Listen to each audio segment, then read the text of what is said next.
Дорогие друзья, дорогие казахстанцы, наступает время, когда мы должны чествовать всех казахстанцев, участников Великой Отечественной войны, работников тыла, кто принимал непосредственное участие в Дне Победы.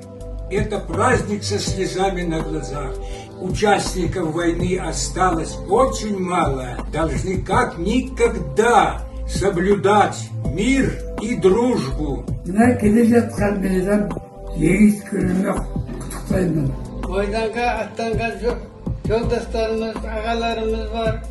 Солардың жатқан жерлері жайлы болсын, топырақтары торға болсын, көрлері нұрменен жарық болсын. Қиындыққа төзіп, әр уақытта біз біргеміз.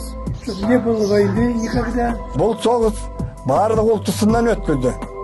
Қазақтың батыл, төзімді, алғыр азамат екенін соғыс көрсетті. Любите свою страну. Ұлы Отан соғысының 75 жылдығы құтты болсын. Сол соғысқа қатысқан азаматтардың өмір жастары ұзақ болсын.